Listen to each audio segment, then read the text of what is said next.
Esse paciente nos procurou aqui ontem, a gente fazer uma avaliação neurofisiológica. Ele vem com um quadro de uma fraqueza, tanto nos braços quanto nas pernas, uma fraqueza de predomínio proximal, ou seja, esse paciente ele tem uma fraqueza nos braços, uma dificuldade para poder levantar os braços, e também ele queixava especificamente uma dificuldade para poder subir escadas, demonstrando uma fraqueza proximal. Aí eu coloquei essa fotozinha aí desse paciente e algumas pessoas então deram alguns palpites do que podem ser isso. A gente observa, algumas pessoas falaram algumas coisas bem interessantes. Por exemplo, teve gente que percebeu, parece que essa panturrilha dele está um pouquinho aumentada, perguntou se talvez pudesse ser uma pseudohipertrofia. Outros repararam que essa coxa desse paciente está um pouco fina. De fato, um pouco plausível as duas situações. E aí, você pode questionar. Teve gente, por exemplo, achou que isso pudesse ser uma pseudohipertrofia de panturrilha. Aí a gente pergunta, será que é uma pseudohipertrofia ou essa coxa que está muito atrofiada e acaba dando uma visualização enorme em cima dessas panturrilhas? É um questionamento válido.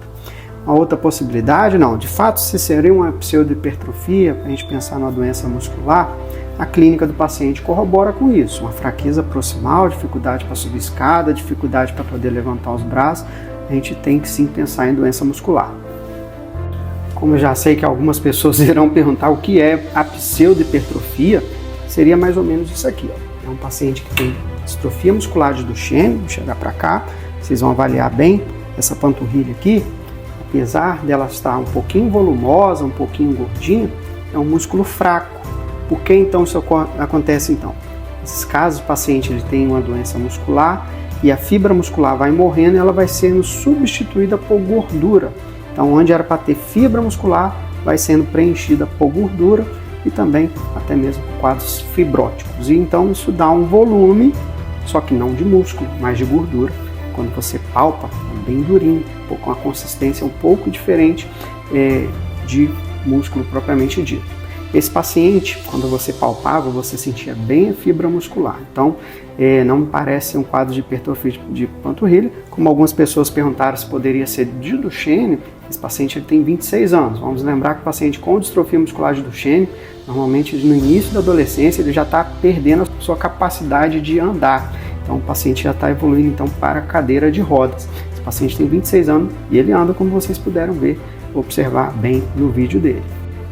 Mas então o que esse paciente pode ter? Primeiro vamos atentar à história clínica do paciente. Ele tem 26 anos e a queixa dele é de uma fraqueza em torno de 4, 5 anos. Então um quadro bem recente. Segundo detalhe interessante, além dele, ele tem um outro irmão acometido. Nos faz pensar, sem dúvida nenhuma, em doença genética. E aí tem um detalhe interessante na história familiar dele, é que os pais são parentes, eram primos. Hoje eles são separados, mas eles eram primos e com isso aumenta a chance de doença genética recessiva. Esse é um detalhe extremamente importante na história clínica. Pai não tem doença, mãe não tem doença, ele tem outros irmãos, somente ele e um outro irmão que tem doença. Outros 2 irmãos dele não têm nenhuma manifestação clínica. Tios, avós também sem nenhuma história. Bem, o que a gente faz diante disso?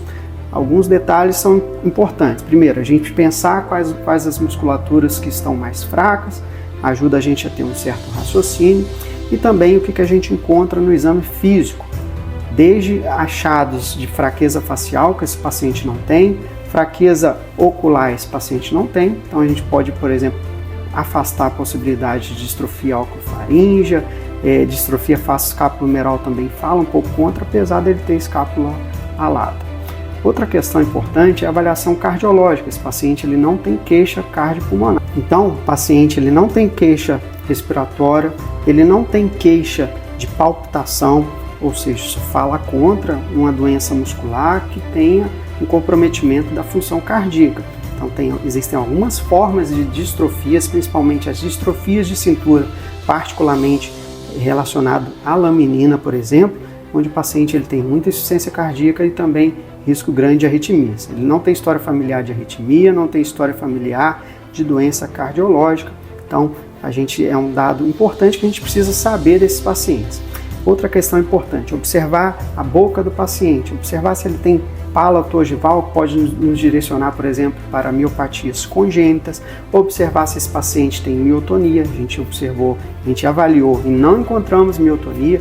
Por exemplo, doença de Thomson poderia dar um quadro parecido, uma atrofia de quadríceps, uma panturrilha um pouquinho gordinha, mas o paciente ele tem a queixa de miotonia e também examinando a gente não observou, assim como a eletroneuromiografia não observou descargas miotônicas nesse paciente. Resumindo, é um paciente que tem uma miopatia, me parece que é um padrão de distrofia de cinturas, que a gente agora entra na fase de investigação. Esse paciente só compareceu para realizar exame, agora vem a próxima etapa, saber de fato qual o tipo de distrofia que ele tem, afastar causas tratáveis, como doença de Pompe, é um diagnóstico diferencial importante. A presença de uma leve escápula alada, a gente observa que parece que de fato tem uma escápula alada aqui no lado direito dele, é um achado também semiológico importante. A gente costuma encontrar principalmente distrofia face-escapulomeral, mas não é esse padrão de fraqueza que a gente costuma observar nesses pacientes. A presença de rippling é um achado semiológico importante, é uma ondulação, o paciente pode vir apresentar, a gente encontra isso principalmente na distrofia de cintura relacionadas ao gene da caveolina. Esse paciente também não tem rippling, a gente examinou, pesquisou, também não encontramos. Então, precisamos investigar, estamos numa fase bem inicial, esse paciente nem CPK tem, mas a eletroneuromiografia dele demonstrou de fato um padrão miopático, um padrão de miopatia, um aspecto crônico. A gente não encontrou nada para doença aguda, né, que a gente costuma ver às vezes, polimiosite, por exemplo, é uma doença muscular que dá muita instabilidade muscular. Ele até tem muito pouco, mas nada tão chamativo. E agora vamos para a próxima etapa. Tem alguns exames que a gente precisa fazer, exames básicos, desde exame de sangue, ressonância e, por último, provavelmente vai precisar fazer estudo genético. Um abraço!